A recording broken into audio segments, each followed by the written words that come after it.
Hola amigos del FAN, nos encontramos en la recta final del Festival Aragón Negro y no lo podíamos hacer de mejor manera que inaugurando una exposición, La Máscara Mortuoria de Julio Antonio. Y tenemos aquí a Ricardo Hostalé, que nos va a hablar un poco de en qué consiste esta exposición. Bueno, pues alrededor de La Máscara Mortuoria de Julio Antonio de la colección Camón Aznar se ha articulado una exposición de arte basada esencialmente en técnicas sobre papel, dibujo, acuarela, grabado. La verdad es que hay una gran variedad de artistas, desde Francisco Pradilla hasta, para que veáis lo variada que es, hasta Tapies.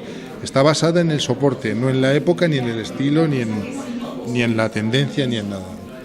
¿Y esto de La Máscara Mortuoria de Julio Antonio?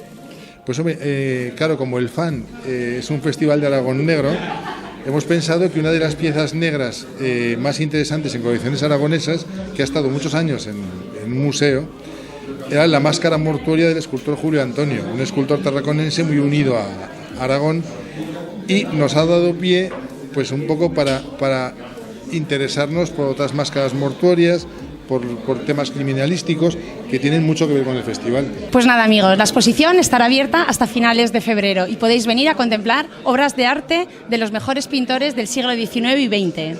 Siempre es agradable ver arte y además si se puede adquirir e incluirlo en tu colección, pues mejor todavía. Gracias.